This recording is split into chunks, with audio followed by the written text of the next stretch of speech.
Ya. Esas son algunas normas de convivencia.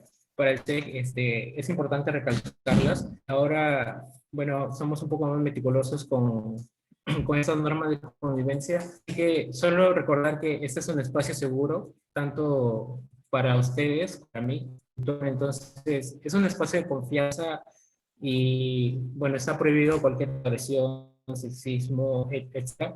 Un detalle aquí las normas de convivencia. Así que, bueno, a tener en cuenta todos esos pasos.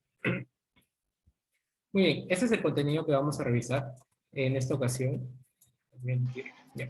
Y de manera general, es insuficiencia cardíaca congestiva, que es el tema principal de esta ocasión. Luego, algunos aspectos de cardiopatía pulmonar y por último, insuficiencia cardíaca aguda, que son tres grandes conceptos que hay que tenerlos en claro. Y vamos a ver ahora la parte semiológica.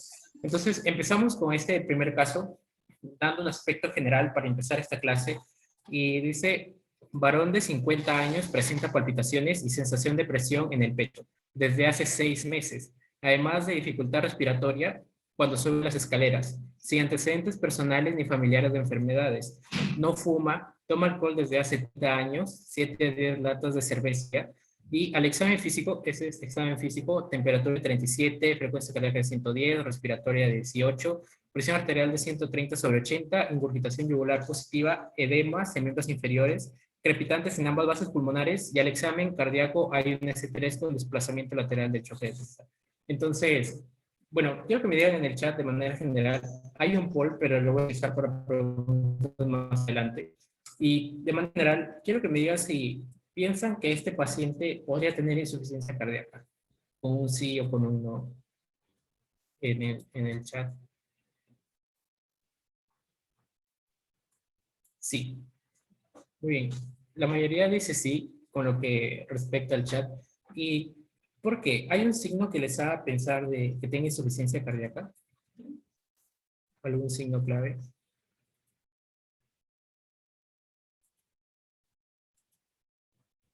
Ya, Gabriel dice edema, ingurgitación yugular, los edemas. Sí, muy bien. Son signos que de hecho llaman mucho la atención, el S3 también, y que lo vamos a repasar en las siguientes diapositivas. Estos pacientes los voy a volver a poner más adelante con ya algunas preguntas. Entonces, el caso número 2. Crepitantes también dice Yanina.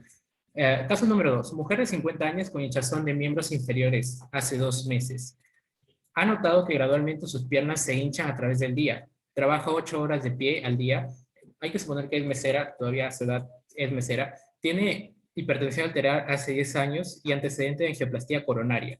Fuma un paquete de cigarros por día. Al examen físico tiene un pitting edema, es un edema tipo pitting, o pitting positivo, en miembros inferiores. Venas dilatadas y tortuosas en ambas pantorrillas, escoriaciones en ambos tobillos, se palpan todos los pulsos periféricos. El examen cardíaco y abdomen está dentro de lo normal.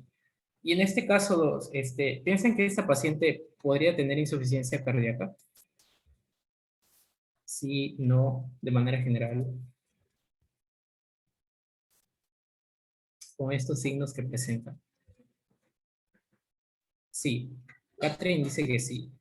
Renzo dice que no. Por ahí tiene una idea. Janina también dice que no.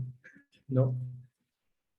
Ya. Muy bien. De manera general tenemos que, bueno, piensa que no la mayoría, así que tengan en mente estos casos, los vamos a poner más adelante, ya teniendo en cuenta algunos puntos que voy a resaltar en la presentación. Entonces, insuficiencia cardíaca, de hecho, es un síndrome clínico, como bueno, sacan la diapositiva. Es un síndrome clínico, ya sabemos que los síndromes son un conjunto de signos y síntomas, y en la insuficiencia cardíaca vamos a tener eso.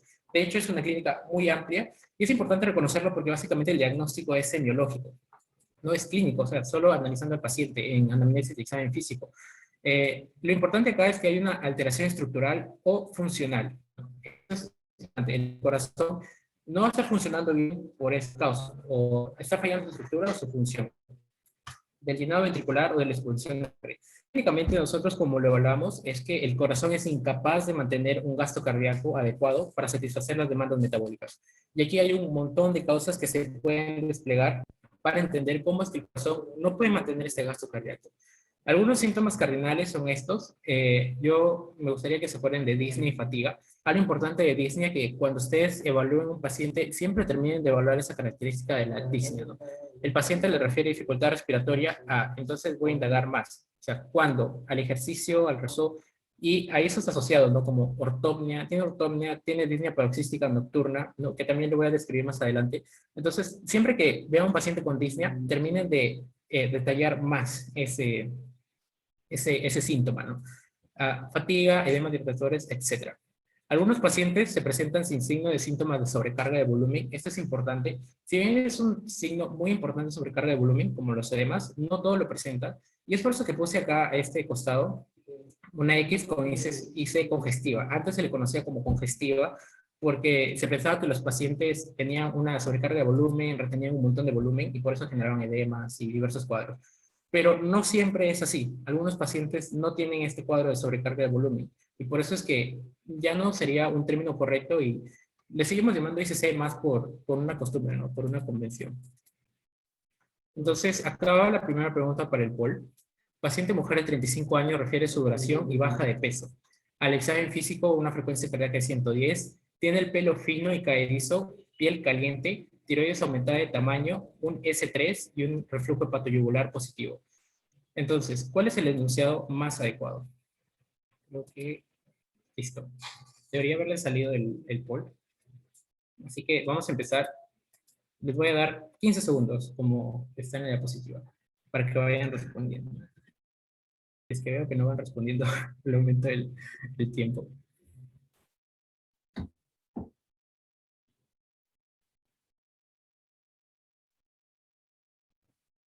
Ya, muy bien. Creo que van respondiendo 6. A ver, vamos a dar un par de segundos más. Es muy poco tiempo, les voy a dar un poquito más.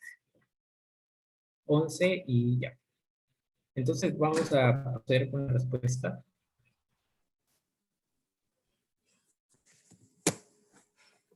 Y muy bien.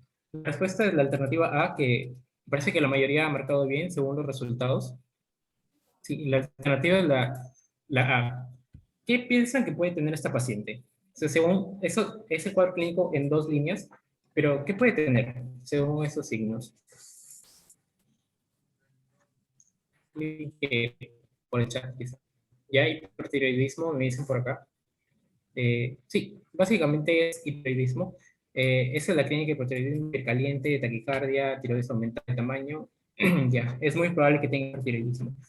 Ahora, vamos a indagar un poco más sobre el concepto de insuficiencia cardíaca. Si ustedes leen, la gente les da un montón de clasificación de insuficiencia cardíaca, pero acá lo he resumido básicamente en esto, que puede ser izquierda, derecha o biventricular. Vamos como en la izquierda. Después de alto gasto, ¿no? Es consecuencia de condiciones de alto gasto cardíaco, como por ejemplo el hipertiroidismo, ¿no? O la anemia, que ya en general el paciente tiene poco delivery de oxígeno y por eso tiene que aumentar el gasto cardíaco. Por eso es insuficiencia cardíaca de alto gasto.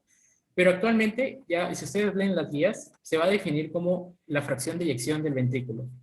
¿No? Que de todo ese volumen diastólico que tiene el ventrículo izquierdo, ¿cuánto realmente bota? O sea, el volumen sistólico. Y ese porcentaje es lo que se mide. Lo normal es que sea mayor al 50%. Pero ¿qué pasa si baja? Entonces se dice ICC con FEBI reducido, ¿no? Este es fracción de eyección ventricular reducido. Y esto lo corresponde a sistólica. Por ejemplo, en el agente ustedes leen y les dice sistólica, ¿no? Pero ahora ya en un concepto más moderno se le conoce como un FEBI reducido. Es un concepto más completo y ya que ayuda a una orientación clínica mejor. Y ICC con FEBI conservado, o sea, el FEBI se mantiene, pero igual el gasto cardíaco no compensa todas las demandas metabólicas del cuerpo, ¿no? Y esto es lo que corresponde a una ICC diastólica. Como dice acá, el cumpleaños del miocardio está reducido por una hipertrofia ventricular compensatoria. Y este es el cuadrito que más o menos lo divide. No se preocupe por aprenderlo porque eso lo van a ver el ciclo siguiente. Lo van a ver con más detalle, con todo diagnóstico. Pero lo que quiero que se lleven es que ahora, más que todo ya para tratamiento, las guías lo van a encontrar que se va a clasificar por FEBI. Un FEBI normal es a partir del 50%, ¿no? Así que si conserva, pues con FEBI conservado, y si es reducido, con FEBI reducido. Es importante esta distinción porque los tratamientos son distintos a cada tipo de insuficiencia cardíaca. Otro, sí se me logra escuchar porque me está saliendo que el internet es inestable. o un poco entrecortado. Sí, ya, está bien. Ya. Oye, otra definición es insuficiencia compensada, insuficiencia aguda. Son dos cuadros diferentes, también el tratamiento son un poco diferentes, porque en aguda un paciente se te puede morir, o sea, llega deteriorado fatal, y te llega de emergencia y el paciente se puede morir porque es algo agudo, es algo súbito. Los síntomas son tan fuertes que el paciente se descompensa. En cambio, en crónico es algo como que más, cuidado que ese micrófono está prendido, revísenlo. Eh, en compensado es más como que una causa, es algo más insidioso, ¿no? Los síntomas van progresando poco a poco, van apareciendo poco a poco hasta que el paciente pues ya esté mal. No llega a emergencia, suele llegar a consulta, aunque es cierto que un paciente que ya tenga una insuficiencia cardíaca de fondo se descompense por algún evento, no sé, un infarto agudo de miocardio y llegue por una insuficiencia descompensada. Estos son conceptos generales de epidemiología, es mayor en hombres, y la ICC diastólica, no, perdón, sistólica o con FEBI reducido es la forma más común de ICC. Muy bien, siguiente caso, casito. Paciente de 30 años con disnea a leves esfuerzos y disnea paroxística nocturna, SSDP. Refiere que cuando era niño presentó los signos de la imagen, justo acá en el brazo y el ojito. Al examen físico, una ingurgitación yugular positiva, crepitantes vivasales. Se presenta una radiografía de tórax, como podemos ver acá. Entonces, ¿qué tipo de ICC tiene? ¿Se tiene uno con FEBI reducido, biventricular, FEBI conservado o de alto gasto? Ahora les comparto el folio número 2 y ya está. Pueden empezar a votar. Uy, empezaron a votar. Vamos a poner este tiempo. Van ahí como 6 votos.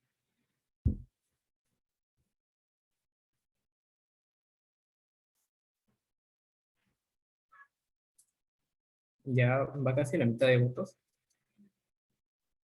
Vamos, chicos. Vean, voten por lo que más crean que puede. Ya, muy bien. Creo que ya está la mayoría. Sí, me parece que sí. Entonces, vamos con la respuesta. Y muy bien, la respuesta es más del 50% ha marcado la alternativa correcta, como pueden ver ahí. Y nuevamente les hago la misma pregunta. ¿Qué enfermedad creen que pueda tener este paciente con estas características clínicas? Bien, tiene un corazón bien dilatado, una cardiomegalia, obviamente tiene insuficiencia cardíaca. Y estos signos son característicos de una enfermedad prevalente en Perú. Sí, muy bien, Chagas, justo ahí lo mencionaron. De hecho, sí, es Chagas. Ajá, Chagas, muy bien. Es muy prevalente en Perú, sobre todo en la Sierra Sur. Ya sabemos, si la picadura sea cercana al ojo, sea este que es el signo de Romaña, sino el chaboma. Pero básicamente esto sucede cuando son niños y la insuficiencia cardíaca se va a dar años después. No, se va a dar muchos años después, ya cuando son adultos, 20, 30 años. ¿Y esto por qué? Porque el trypanosoma cruzi le encanta el músculo, le encanta situarse músculo y se va a ubicar en miocardio o en músculo liso del sistema gastrointestinal, ¿no? O en el esófago o en el colon. Entonces vamos a encontrar ahí una cardiomegalia, por ejemplo, ¿no? Porque va a provocar tanta inflamación, destrucción del corazón por la invasión y provoca esta cardiomegalia.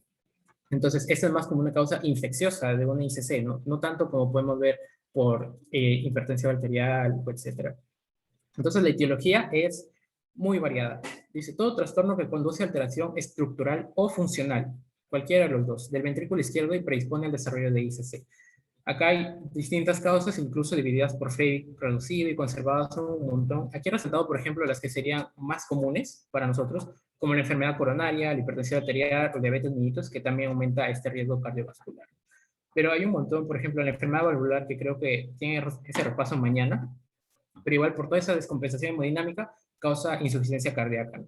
Hay otras causas más específicas como las miocardiopatías, que van a ser específicas ya un poco más dirigidas para FEBI reducido o FEBI conservado, y otros factores de riesgo como podemos ver acá, ¿no? Pero también hay esa causa infecciosa, por ejemplo, que es Chagas, que te va a producir insuficiencia cardíaca, u otras causas metabólicas como anemia, hipertiroidismo, el embarazo puede producir como una insuficiencia cardíaca porque el gasto no va a ser suficiente para suplir las demandas, ¿no? Y como ya es algo un poco más funcional, también se le considera como una insuficiencia cardíaca.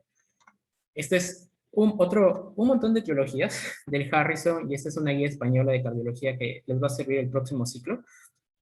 Pero acá lo que quería destacar, aparte de FEBI reducido y FEBI conservado, las causas, también están los estados de alto gasto, y ahí está la ICC de alto gasto, ¿no? Entonces ahí tenemos tiroxicosis, que básicamente es el hipertiroidismo, algunos factores nutricionales, anemia crónica, donación arteriovenosa sistémica, por ejemplo, aquí en las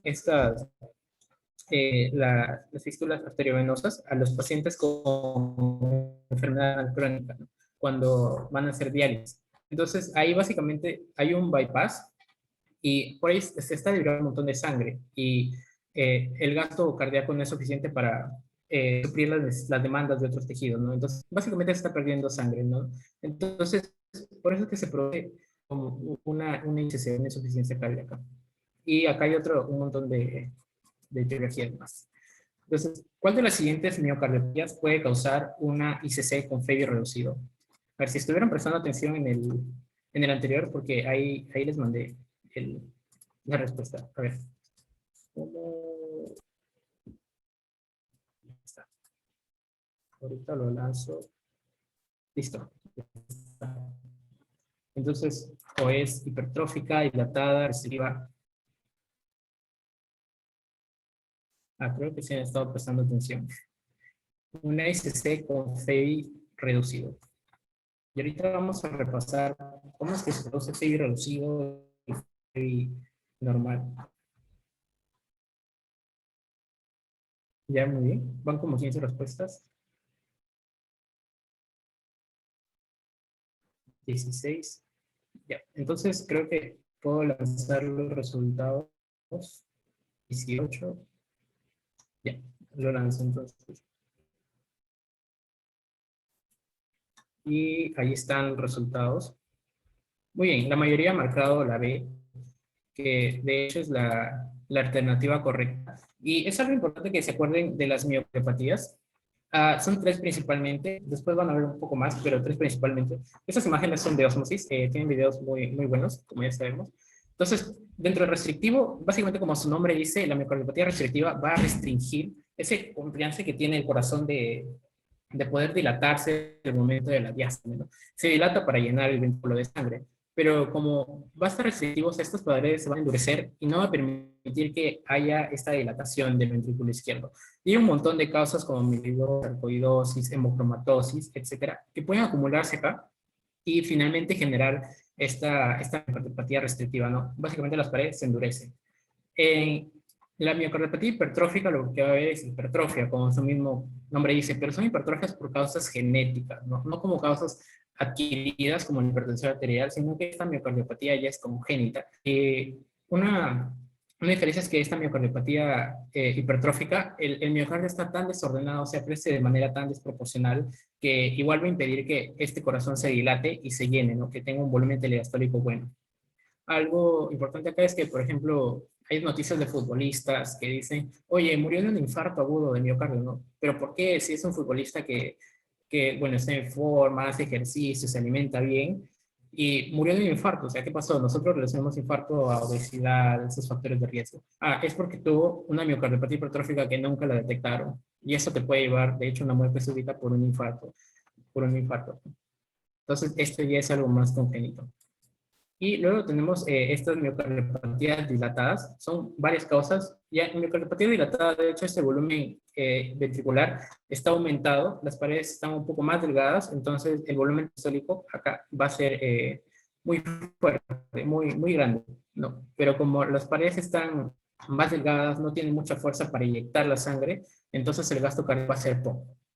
Produce justo un FEBI reducido, ¿no? Hay un montón de causas, por ejemplo, el alcohol, o en nuestro medio, por ejemplo, Chagas, la enfermedad de Chagas, ¿no? El parásito se deposita acá, destruye el miocardio y te provoca una miocardiopatía dilatada. Entonces, importante, alcohol y Chagas. Después tenemos el beriberi húmedo por deficiencia de vitamina B1, drogas, etc.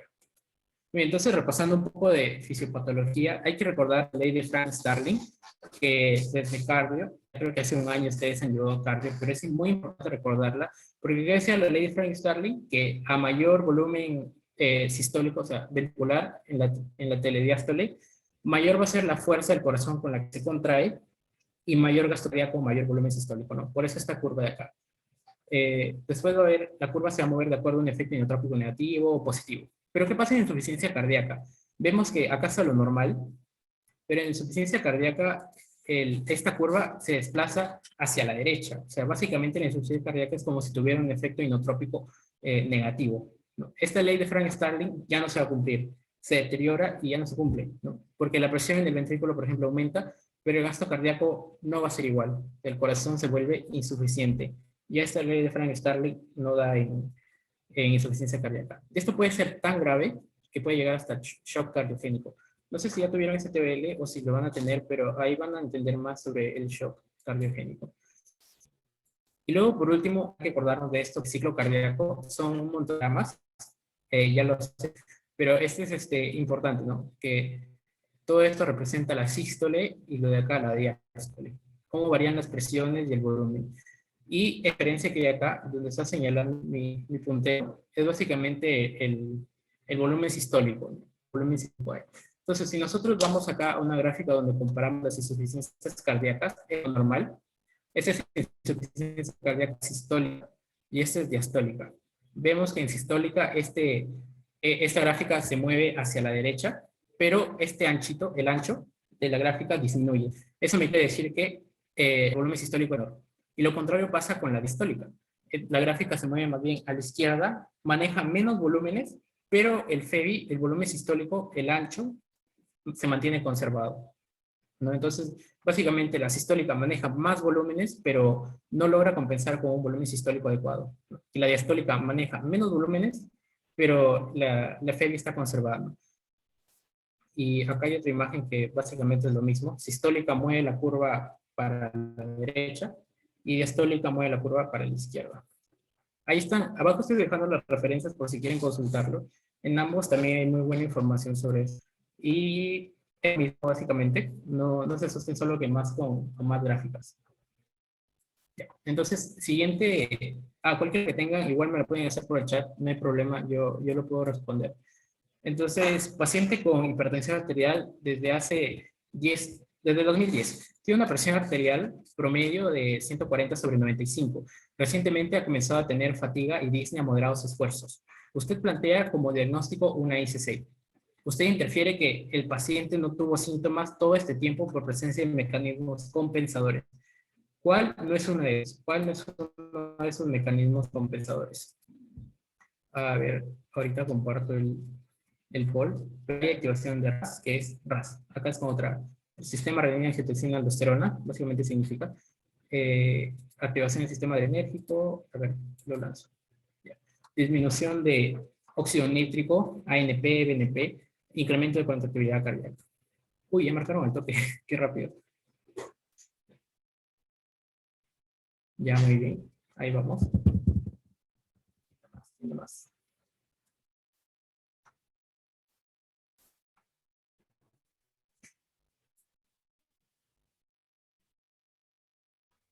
Ya, más o menos por ahí.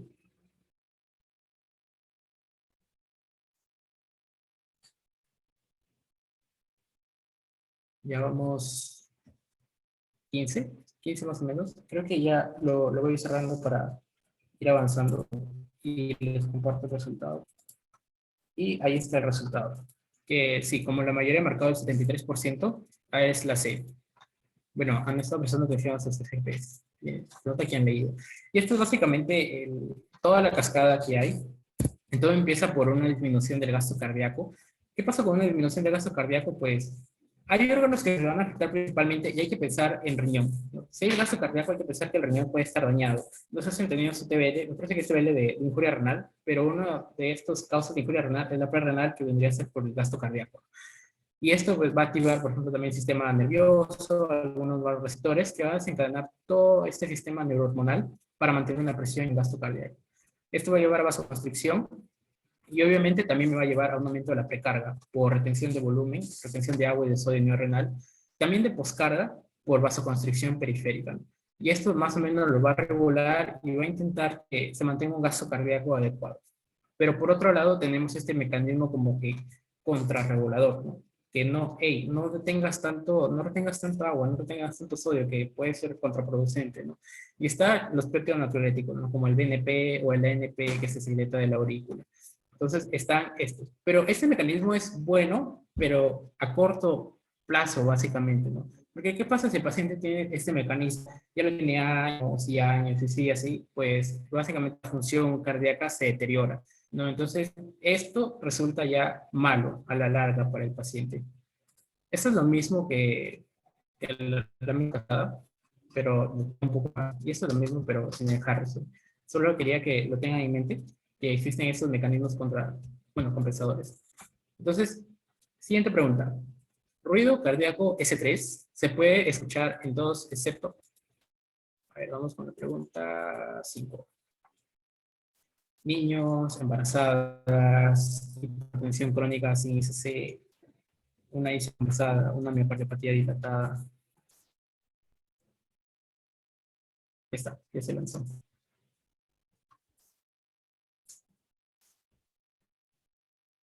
Ya van votando más o menos. ¿Quién da más? ¿Quién da más?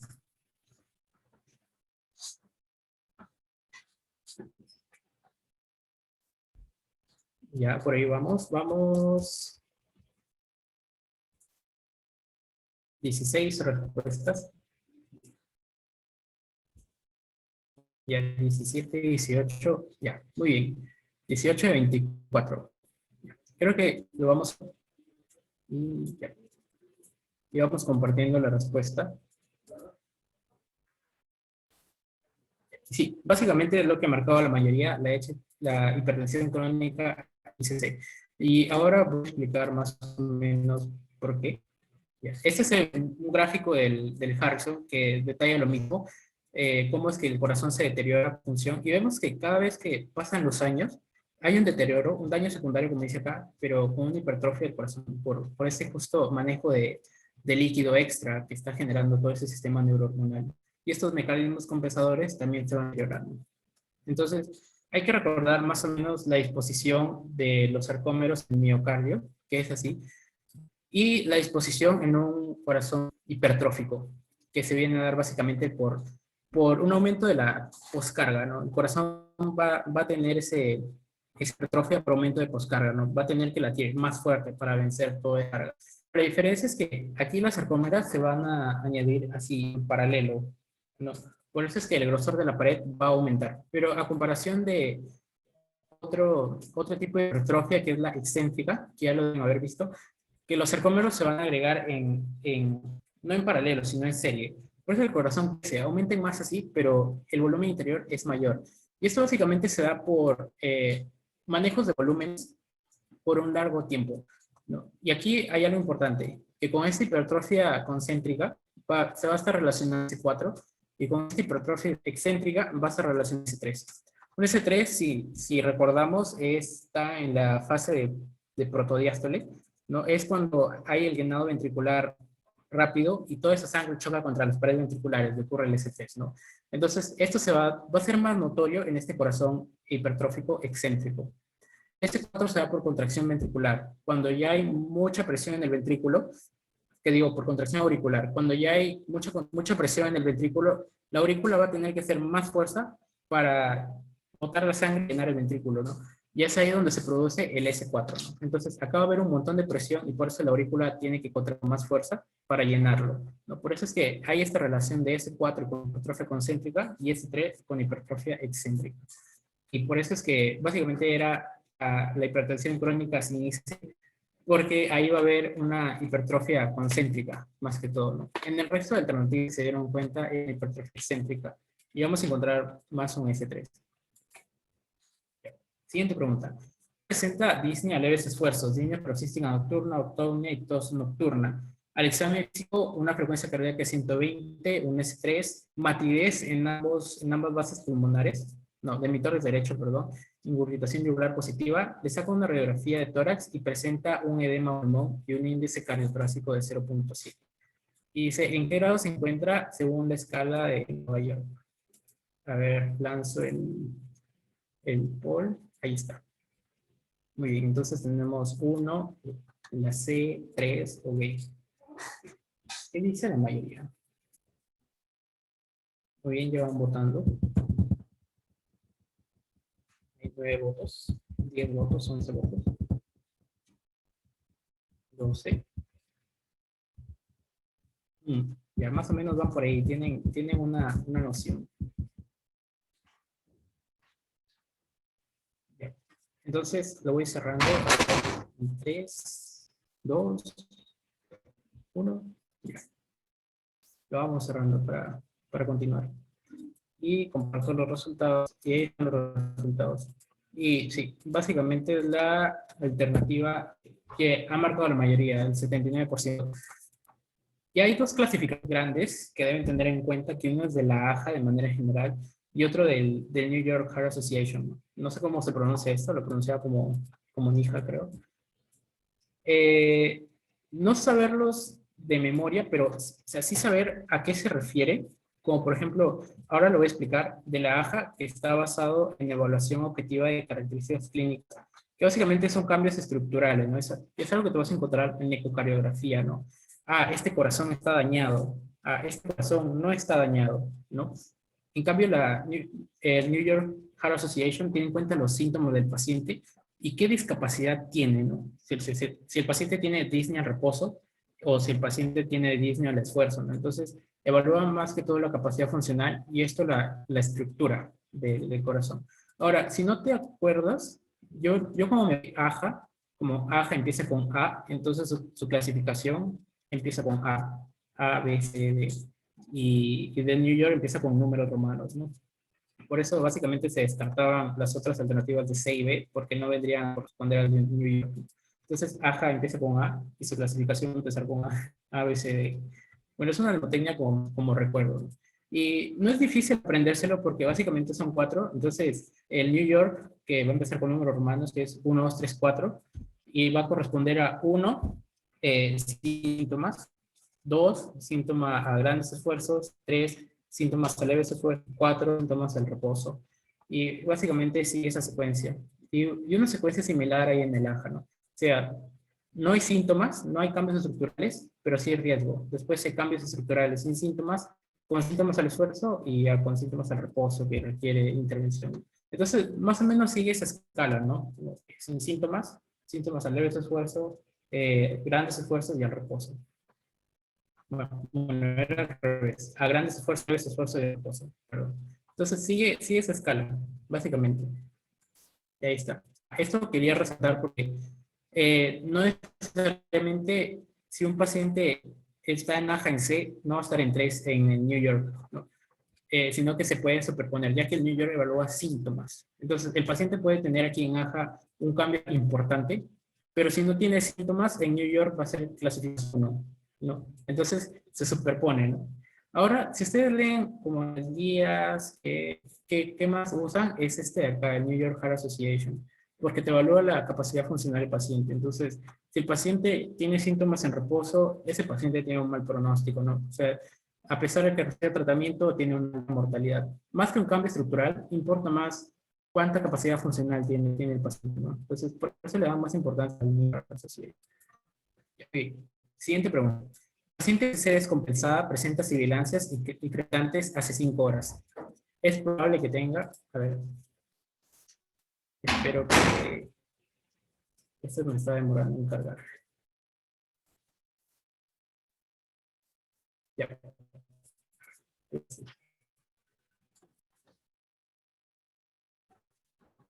Ya, puede tener EAP es edema agudo de pulmón o, no sé, bueno, letra C, asma bronquial. ¿Qué puede tener?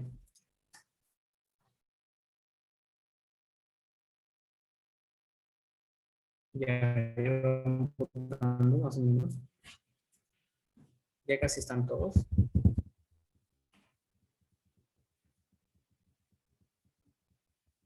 Y bueno, vamos cerrando. Ya están 20, 24 en total.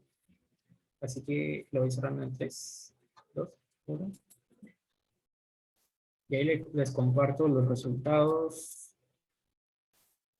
Listo, ahí están los resultados. Que sí, muy bien, la mayoría ha marcado eso, que vendría a ser de pulmón. Pero me pueden preguntar, oye, pero tiene sibilancias, ¿qué fue? Entonces, en una insuficiencia cardíaca, ¿en qué condición se puede producir sibilancias? ¿Cómo se llamaría esa condición, ese síntoma? No sé si alguien recuerda, lo puede decir por el chat. Nada, nada. Ya. Muy bien. Sí, el paciente con insuficiencia cardíaca, o sea, crépitos, sí, claro, por el agudo de pulmón, pero también puede presentar sibilancias, y ahora lo vamos a ver. Hay diversas manifestaciones clínicas, ya vamos repasando según la fisiopatología, porque conociéndolo podemos sacar los síntomas que puede tener. Entonces, hay disminución del gasto cardíaco y aumenta la presión en ventrículo izquierdo por justo este síntoma, esta cadena neurohormonal, ¿no? Que va a retener líquido, va a retener sodio, y esto ocasiona aumento de la presión en el ventrículo izquierdo. Eso también va a causar aumento de presión en la aurícula derecha y va a traer este desencadenante, ¿no? De ANP, NP, como ya hemos visto. Pero esto va a seguir retrógradamente, o sea, va a ir hasta los pulmones, o sea, va a llegar a capilares pulmonales y va a aumentar la presión, o sea, va a causar a la larga una hipertensión pulmonar. Y esto me va a traer síntomas, porque esta hipertensión pulmonar se va a hacer que este líquido de los vasos sanguíneos se extravase, ¿no? Hacia el tejido pulmonar. Y ahí me va a provocar, por ejemplo, un edema pulmonar. Y eso va a ir acompañado de una disnea, porque no hay un intercambio gaseoso adecuado. Y también se va a producir asma cardíaca. ¿Qué es cardíaca? El asma cardíaca es decir, cuando hay esa extravasación de líquido, pero en bronquiolos, más o menos, ¿no? Se extravasa ese líquido hacia la mucosa y esa mucosa se va a volver edematosa. ¿Qué pasa cuando hay edema? Pues simplemente crece y va a tapar la luz de los bronquiolos, ¿no? Y por eso es que se van a escuchar sibilantes. En cambio, el edema pulmonar es más de alveolo. El líquido se extravasa, pero no hacia la mucosa, sino se va a ir hacia el alveolo, ¿no? Y por eso es que se escuchan crepitantes. Entonces, que no los confunda que puede haber sibilantes en una insuficiencia cardíaca, porque si es lo suficientemente severa, también va a edematizar la mucosa bronquial y se va a producir los sibilantes. Luego, esto va a seguir hacia la arteria pulmonar, va a haber hipertensión pulmonar y va a llegar finalmente a este aumento de presión en el ventrículo derecho. O sea, ya llegamos al ventrículo derecho de manera retrógrada y estoy produciendo ahora una insuficiencia cardíaca derecha. Y un aumento de la presión venosa, como podemos ver acá. Y es ahí donde se producen los siguientes síntomas más comunes de insuficiencia cardíaca, como edema de miembros inferiores, la ingurgitación yugular, el reflujo hepatoyugular y la hepatosplenomegalia, que va a seguir retrógradamente, ¿no? Va a haber acúmulo de sal en el sistema porta y me ocasiona una visceromegalia. Entonces, vieron que más o menos viendo la patología, hacia la fisiopatología, puedo sacar algunos síntomas, ¿no? Entonces, fallo en corazón izquierdo, más o menos voy a tener esto, edema pulmonar, disnea cardíaca, ortopnia también, no, sí, ortopnia. Y acá, más bien de congestión en el corazón derecho, ¿no? Entonces, caso número 3. Varón de 63 años llega a consulta por 2 meses de fatiga y disnea que empeora progresivamente hasta leves esfuerzos. Además, refiere nicturia en los 5 últimos meses. Recientemente ha empezado a usar almohadas para dormir para no ahogarse. Antecedente de hipertensión arterial. Este es el examen físico, que es frecuencia respiratoria 20, cardíaca de 72 y presión arterial de 140/90. Y acá hay algunos sonidos para reproducir. No sé si pueden escuchar.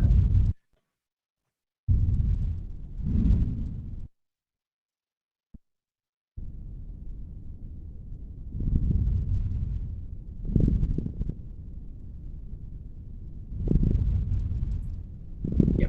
Básicamente está en ambas bases cardíacas.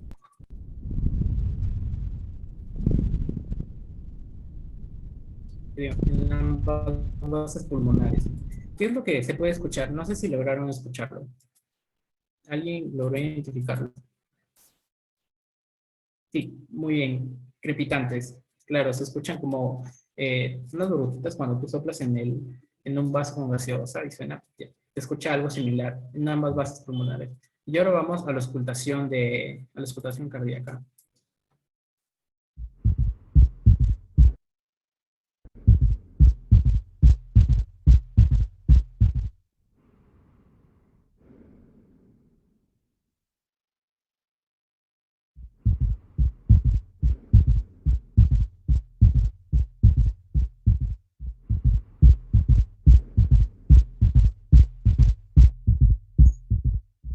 Ya. Básicamente es el mismo sonido en todos los focos cardíacos. ¿Alguien sabe qué sonido es? Ya, por acá dicen que cuando alguien piensa lo mismo, piensa diferente. Ritmo de galope. Ya, o sea, el ritmo de galope se puede referir a S3 o S4, pero voy a manejarlo por S3, S4, S4. Ya. Básicamente, aquí el paciente presenta un S3, ¿no? Es un S3. Entonces, recuerden que no he puesto acá, pero lo voy a dibujar. Si yo tengo acá el ciclo cardíaco, tengo aquí a R1 o a S1, y acá tengo a 2, el segundo ritmo cardíaco. El S3 es básicamente pegadito al S2, ¿no?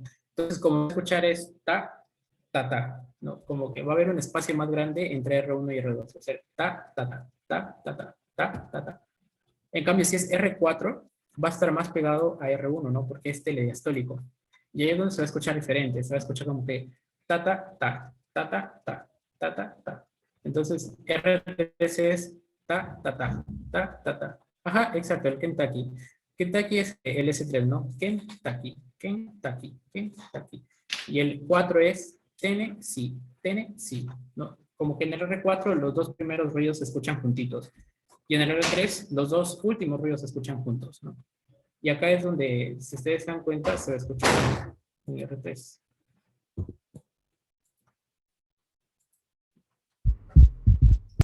Ta, ta, ta, ta, ta, ta, ta, ta, ta. No sé si se dieron cuenta, pero más o menos por ahí va, ¿no? ¿Quién está aquí? ¿Quién está aquí? Y es así más o menos cómo se diferencia, ¿no? Yo sé que es un poco difícil, que no lo hemos escuchado en pacientes, yo tampoco lo podía escuchar porque he llevado diseño, pero más o menos lo sé orientar por ahí. Este es el edema en pitting, que cuando nosotros presionamos, básicamente queda una fobia ahí, pitting positivo. Y bueno, para responder rápidamente, este paciente sí tiene insuficiencia cardíaca, cumple de hecho varios criterios que ahora vamos a repasar. Estas son todas las manifestaciones clínicas, de hecho es un montón, como su propio nombre es síndrome. Hay un montón de manifestaciones clínicas generales como mituria, fatiga, S3, S4, propios de corazón izquierdo como disnea, ortopnea, disnea paroxística nocturna. ¿Alguien sabe qué es la disnea paroxística nocturna? Lo he mencionado, pero no lo he definido. ¿Saben qué es? Quizá por el chat. Es algo que muy importante que sí deben saber reconocerlo. Alguien por el chat, si disnea paroxística, o pueden encender su micro también. Ya cuando te levantas con disnea, dice, pero o sea, ese es cuando te levantas en la noche, ¿no? Este síntoma se define como disnea paroxística nocturna. El paciente te va a decir, se aparece de noche y despierta el paciente con una sensación de disnea intensa.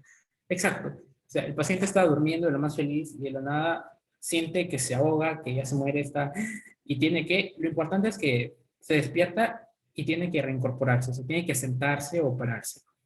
Eso es lo importante.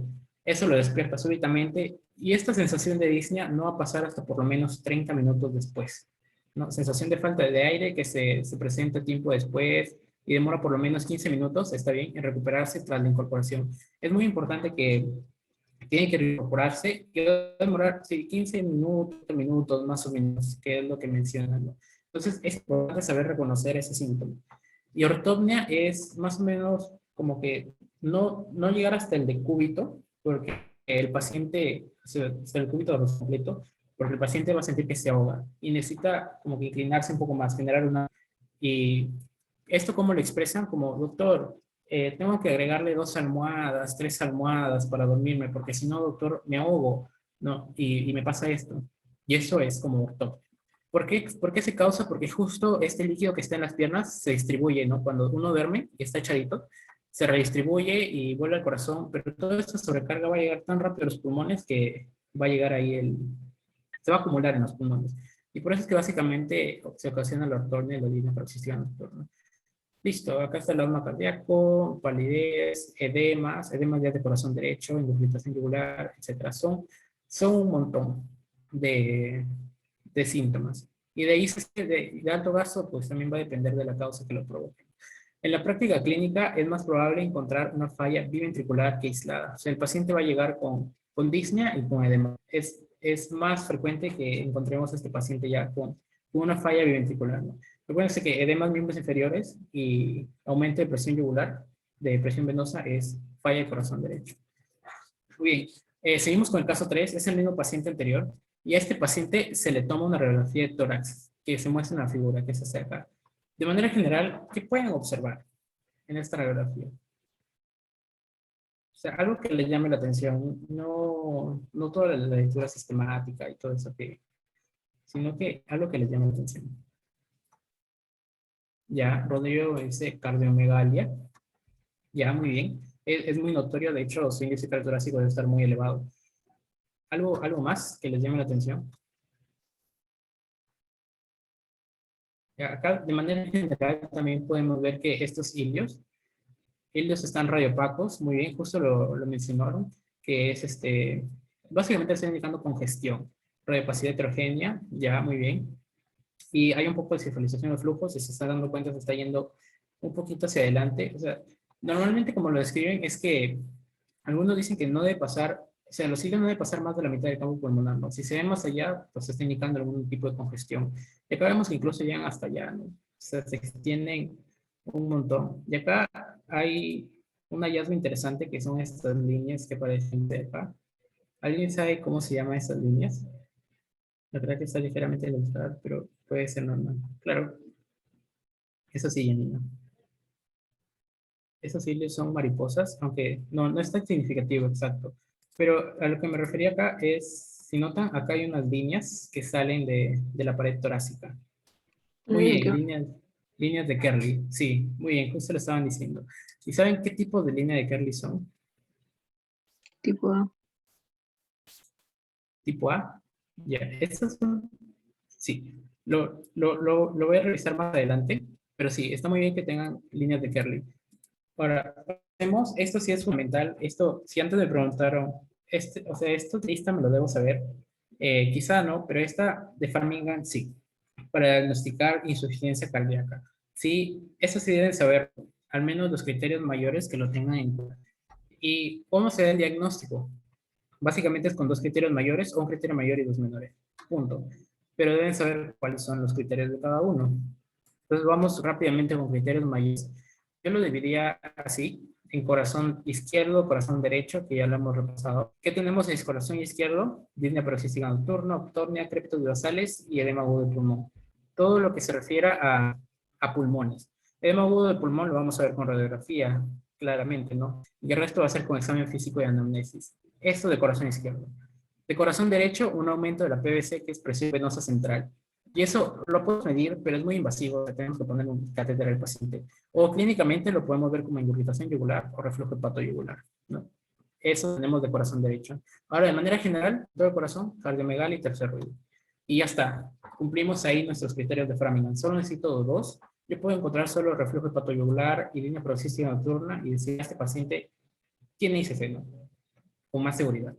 Y algunos, UpToDate agrega este concepto, pero no lo encontraron en todos, como pérdida de peso que responde al tratamiento de ICC. O sea, uno de los tratamientos es diuréticos, ¿no? Para que el paciente elimine todo esa sobrecarga de volumen que tiene. Y esto que el paciente va a disminuir de peso rápidamente, porque va a eliminar toda esa sobrecarga de fluidos, toda esa retención de fluidos que tiene. No, también es uno a considerar, pero los principales y más clásicos son los que están. Luego tenemos los criterios menores. Y como yo recordaba, no sé si les sirve a todos, pero igual lo voy a explicar así. Yo tenía la personita y yo iba de abajo hacia arriba, ¿no? Iba de abajo hacia arriba. Entonces abajo tengo edema de miembros inferiores, voy subiendo, tengo hepatomegalia, voy subiendo, tengo taquicardia, y voy subiendo yo los pulmones y tengo tos nocturna, derrame pleural y disnea de esfuerzo. Y ya. Y por último está también lo de la pérdida de peso, pero yo lo recordaba así, de abajo hacia arriba, ¿no? Edema de miembros inferiores, hepatomegalia, taquicardia, y llegamos a los pulmoncitos que tienen todos estos de acá. Estos son los criterios menores. También consideran la pérdida de peso. Ahora, dentro de radiografía, tórax, solo quiero que recuerden estos puntos importantes que es cardiomegalia, edema agudo de pulmón, que también vamos a evidenciar cefalización de flujo, como podemos ver acá, que se va más arriba. Normal es que sea un poco más denso abajo, probablemente por gravedad. Pero si se va arriba, ya me está indicando como hipertensión pulmonar o hay una congestión pulmonar que puede estar ahí. Y las líneas de Kerley, como podemos ver acá. Las líneas de Kerley, que justo son las que había mencionado antes, hay dos, la tipo A y la tipo B. La tipo A son centrífugas desde helio. Sí, me mencionaron que estas que estaban acá eran las A. De hecho, estas son las B. Las líneas de Kerley A son las que salen, son centrífugas y salen del helio. Son igual horizontales. Y es fluido en tejido conectivo broncovascular. Mientras que la línea tipo B sale más bien de la pared. Son más comunes acá, los vamos a encontrar en el tercio inferior del hemitórax. Salen de la pared de la pared torácica, básicamente. Y usualmente es notable en vasos pulmonares y es acúmulo en interlobulillos pulmonares. No lo puse acá, pero es en interlobulillos pulmonares. Son característicos de insuficiencia cardíaca, pero lo podemos ver, por ejemplo, también algunas enfermedades intersticiales, ¿no? Pero lo que más se describen es en insuficiencia cardíaca. Entonces, acá lo podemos ver. Acá, de hecho, se menciona, está la congestión de ilios, pero se ve radio opaco, la carmegalia, y aquí están las líneas de Kerley. Kerley B, Kerley A, Kerley A, y Kerley que salen de la pared torácica. Y acá mismo, Kerley B y Kerley A, las que van saliendo de la pared torácica. Son líneas horizontales.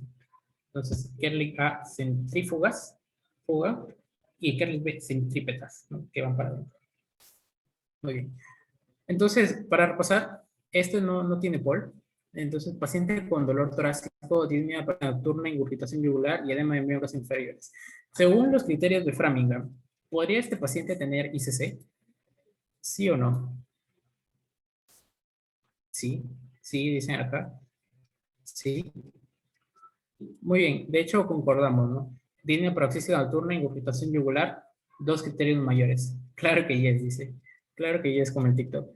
Esos son dos criterios mayores y sí puede tener ICC. Tiene una alta probabilidad de tener. Siguiente. Paciente con dolor torácico, edema agudo de pulmón, reflujo hepatoyugular positivo y hepatomegalia. ¿Podría tener ICC?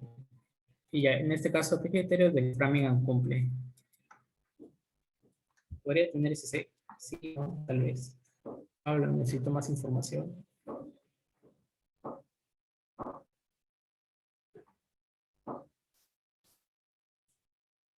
¿Sí, güey? Sí, muy bien. Ya van respondiendo y sí, EAP y reflujo hepatoyugular son signos mayores y hepatomegalias menores, como dicen ahí. Entonces sí podría tener. Y finalmente, paciente con dolor torácico, EAP, edema de miembros inferiores y hepatomegalia. ¿Podría tener ICC? Eso, sí, sí, ya sí. ¿Por qué? ¿Qué criterios cumple?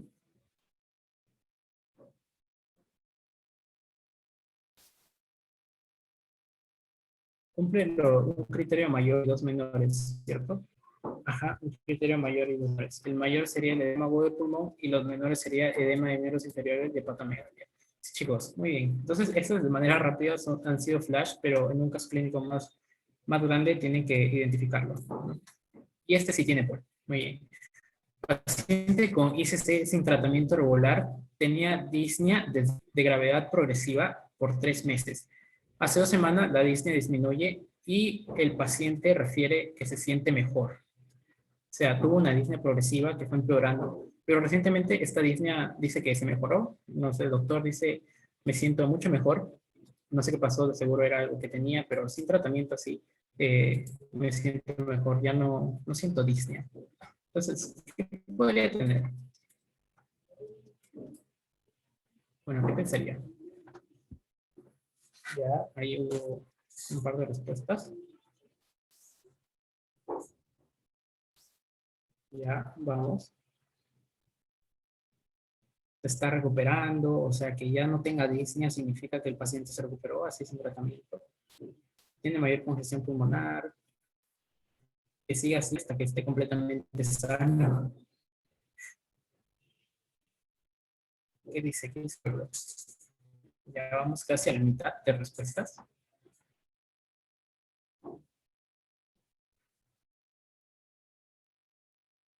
Ya, entonces voy cerrándolo. A ver, en 3, 2, 1. Y aquí les comparto los resultados. Sí, muy bien, la mayoría ha marcado la B, que de hecho la respuesta es probable que tenga edema en miembros inferiores. ¿Y esto por qué? O sea, toda insuficiencia va de manera retrógrada, como ya lo vimos, ¿no? Va a producir insuficiencia el ventrículo izquierdo, pero no queda ahí, sino que también produce insuficiencia valvular, tricuspidia. Y en una insuficiencia cardíaca muy avanzada, hay esta insuficiencia valvular. Y ya cuando hay esta insuficiencia valvular, de hecho, ya la sangre no se va a ir hacia los pulmones, sino que va a regresar hacia la aurícula, ¿no?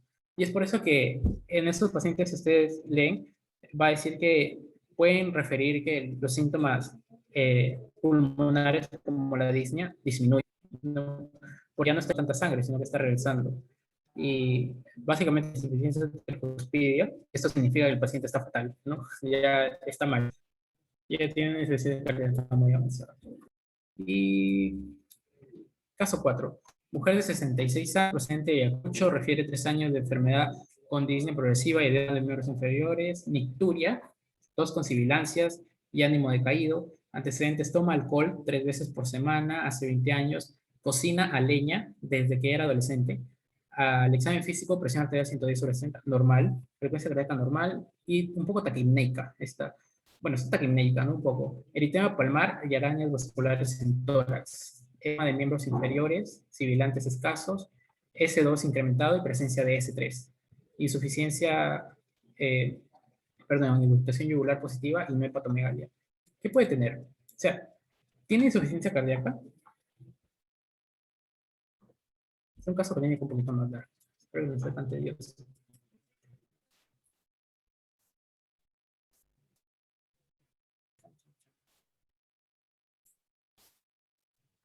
Este antecedente que cocina leña es importante, es resaltante,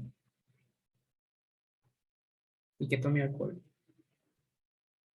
Es exposición a biomasa, como lo pueden encontrar.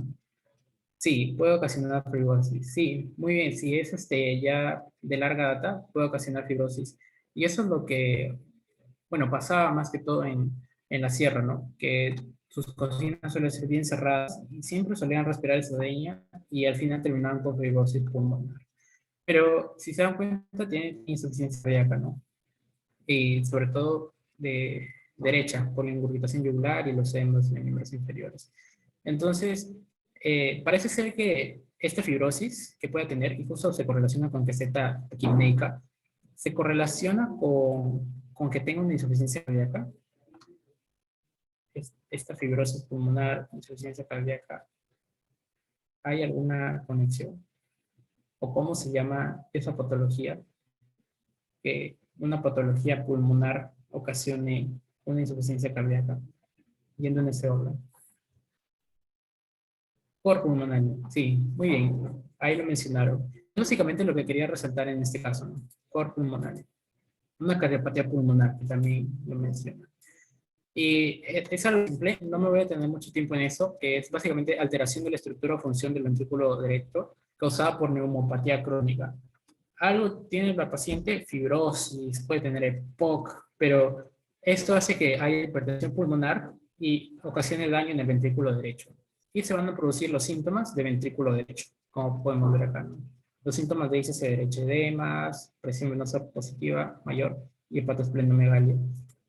Hay un montón de causas y básicamente nos basamos en causas pulmonares, ¿no? Como podemos ver acá, son un montón. Incluso puede ser hereditaria, algo congénito, ¿no? Que ya nazca de por sí con hipertensión arterial pulmonar. Y sabiendo esto, con todas las causas, ¿cuál es la causa más frecuente de ICC de derecha? A ver, un momento, les comparto el poll. Listo. Se marcaron al toque varios. Ya vamos por ahí, vamos por ahí. Acá están marcando más rápido, están con mayor seguridad. A ver, vamos. Ya faltan un par de personas.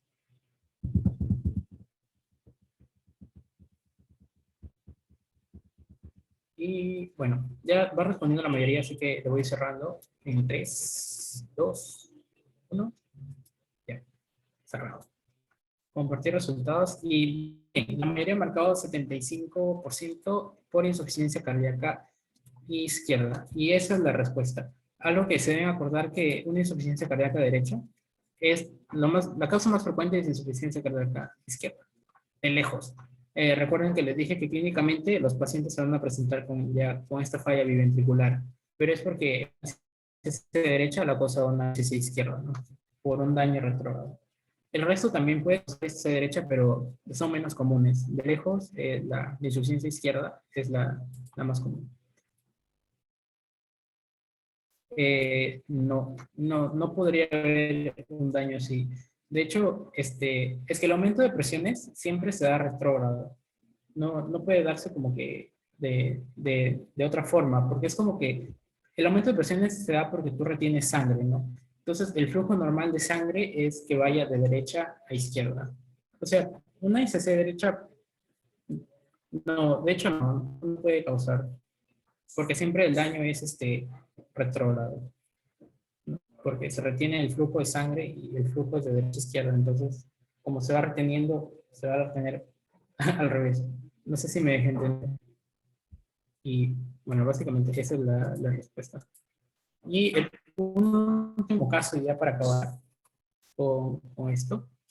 De 59 años es llevado de emergencia por su esposa. Ella refiere que tiene 3 días de dificultad respiratoria. Tiene historia de hipertensión arterial crónica, diabetes tipo 2 con tratamiento irregular. El paciente fuma un paquete diario y lo ha hecho por 30 años. Al examen físico, una temperatura de 37, una frecuencia cardíaca 86. Está hipertenso, saturación 91, fío 0,21 y créditos de las. ¿Qué puede tener? Algo que sí le recomiendo siempre en sus clínicas cuando pongan saturación, que lo deben incluir en signos vitales, pongan siempre el FIO, siempre, que ya le deben haber dicho en prácticas, pero el 91% a FIO 0,21, que básicamente está ahí en. Entonces, ¿qué puede tener este paciente?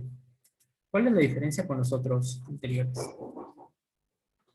Se tiene insuficiencia cardíaca, ¿no? Pero hay puntos relevantes. Ya, 30 paquetes años, ya aumenta mucho la probabilidad de que tenga EPOC. De hecho, ya cuando es 40, creo que te sube más del 50% que ya tenga una cardiopatía. Ya, pero también tiene hipertensión crónica, ¿no? Entonces, algo que hay que resaltar de este caso es que él lleva emergencia. Se refiere que tiene dificultad respiratoria por 3 días, entonces es algo muy agudo y es llevado de emergencia. Probablemente el paciente esté descompensando porque está desaturando, ¿no? Y bueno, está hipertenso. Entonces, lo que quería resaltar en este caso es que sea llevado de emergencia y con síntomas de insuficiencia cardíaca, lo más probable es que tenga una insuficiencia cardíaca aguda. Y hay que tenerlo en cuenta. De hecho, en el próximo ciclo tienen una simulación de insuficiencia cardíaca aguda. Tiene síntomas así, parecidos, pero él lleva de emergencia por estar descompensado agudamente, ¿no?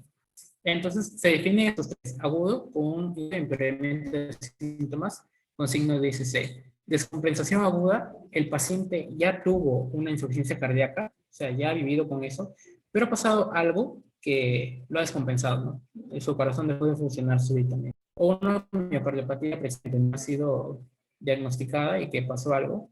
Una causa común es el infarto, por ejemplo. Y una insuficiencia del nomo en un paciente sano, no tiene nada, está todo sanito, corazón normalito, pero pasó algo y también surgió una insuficiencia cardíaca. Y hay un montón de factores también gatillantes. Un importante que hay que acordarse es el IMA, el Zika, ¿no? Que dentro del Zika está el IMA, que te puede causar por justo esa muerte de miocitos ya una disfunción cardíaca. Ya había encontrado esta mnemotecnia justo de la guía, que lo del CHAMP, que es Coronary Syndrome, que es el Zika, la hipertensión, las arritmias, causas mecánicas, un derrame, un taponamiento cardíaco, ¿no? Que va a provocar también insuficiencia cardíaca, y un embolismo pulmonar que va a generar una hipertensión pulmonar fatal que va a llegar a hacer que falle tu corazón. Entonces, importante que es algo agudo, va a llegar a emergencia descompensado. Estos son todos los síntomas y de hecho lo clasifican así, en si está congestivo y si y se está perfundiendo bien o no. Esta clasificación es importante para el tratamiento no lo voy a tocar, pero lo importante en insuficiencia cardíaca aguda es siempre ver a este paciente, si va a tener shock cardiogénico o si tiene falla respiratoria. Entonces, cuando se evalúan estos pacientes, hay que identificar estos dos, el shock cardiogénico o la falla respiratoria, porque si no se nos muere por insuficiencia cardíaca, se nos va a morir primero por esto, por un shock cardiogénico o falla respiratoria. Y muy bien, esa es la mayoría. Ahora solo tengo unos 3 casitos finales. Tengo una pequeña, una chiqui sorpresa al final de la clase. Fíjense, este es el, el primer caso que hemos visto. Varón de 50 años, presenta palpitaciones. Bueno, ya, ahí lo pueden leer, de seguro se acuerdan. ¿Y cuál es el manejo más adecuado? Así que voy a abrir el poll y voy a dejar por un breve tiempo. Solo son, solo son 3 casitos.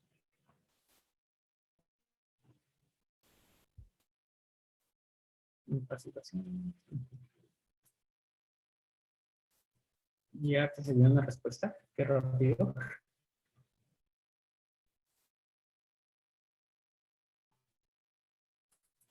Ya, ahí van votando.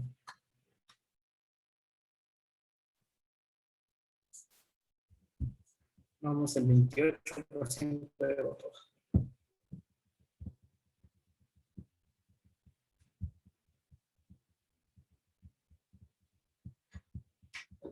Vamos el 47% de votos. 57, ya más o menos por ahí.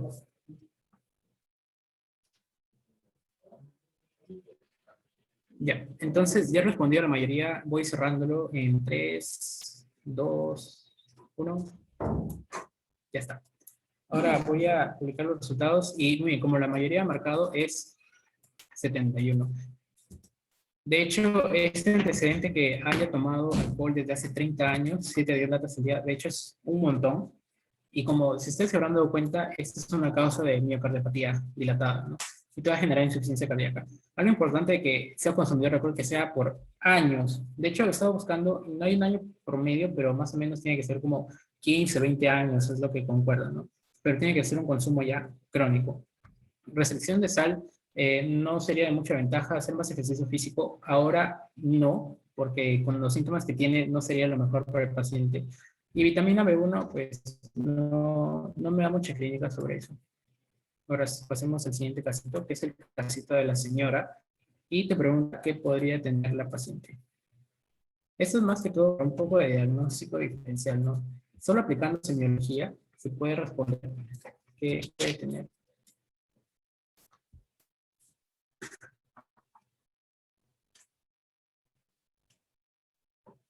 Este es el casito 2 que tuvimos.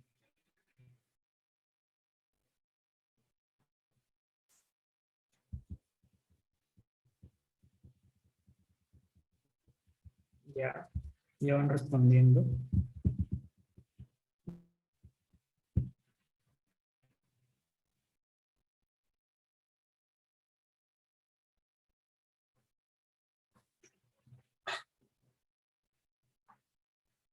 Ya va respondiendo casi la mitad.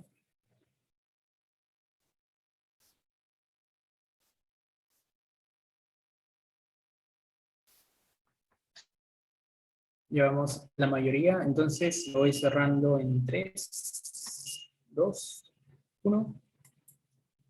Ya. Y ahí están los resultados. Sí, la mayoría ha marcado bien que ven la... aquí me equivoqué, pero es la respuesta C. Si es insuficiencia venosa.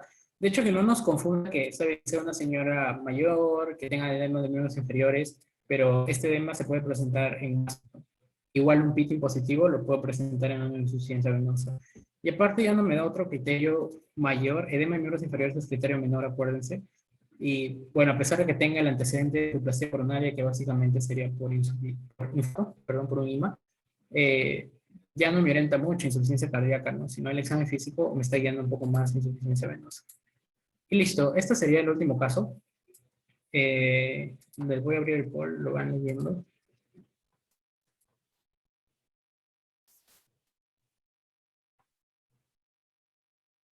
Listo, ya está bien.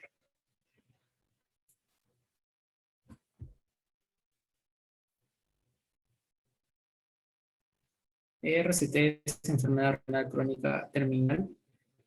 PAV es fístula arteriovenosa para la diálisis.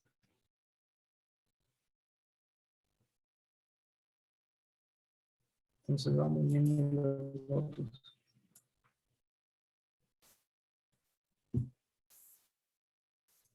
Ya, muy bien. Ya van votando.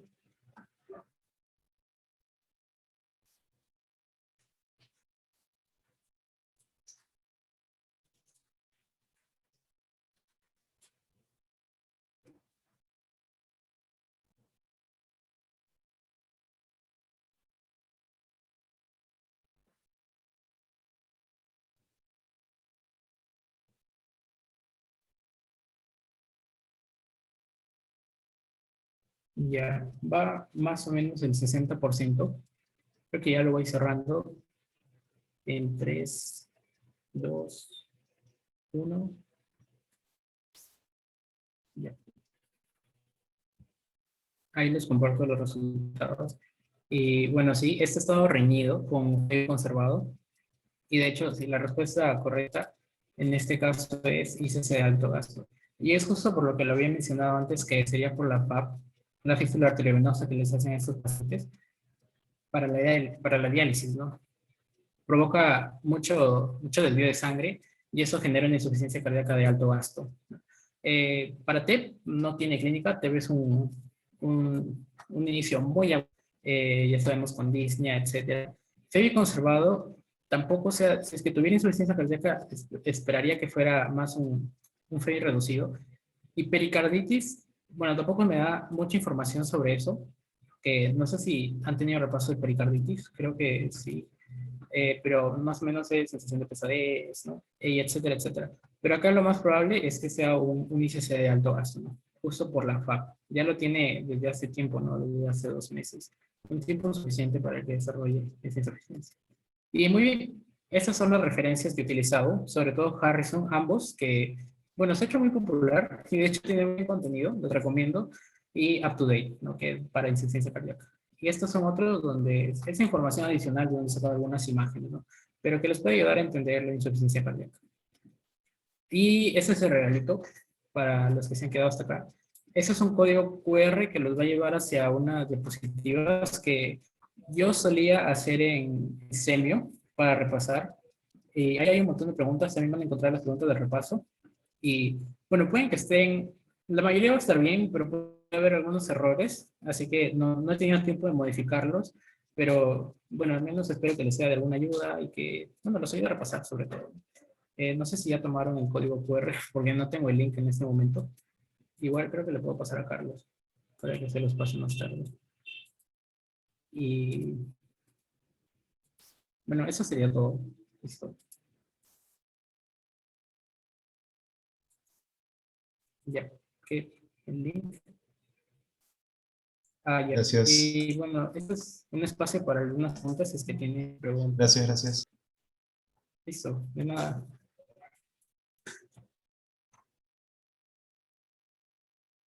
Ajá, gracias, gracias. De nada a todos. Gracias, feliz cumple. Gracias, nos vemos. Ah, link de coevaluación, creo que Carlos, estás por ahí. Carlos es el que tiene el link. O bueno, igual se los paso gracias, gracias por los saludos. Creo que igual Carlos se los va a pasar por su grupo, así que por favor, para los que quedan, llénenlo, porque me va a servir mucho para ver si esta clase ha sido fructífera, ¿no? Ah, acá está el documento, para los que aún están por acá.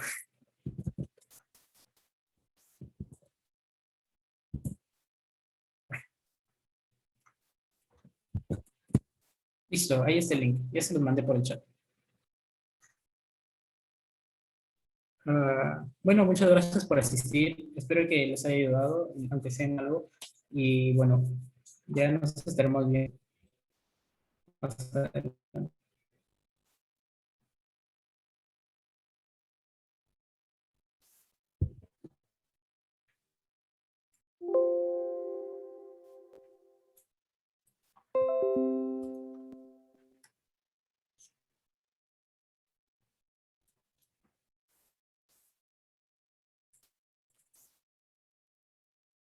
Listo. Gracias. Nos vemos. Ya.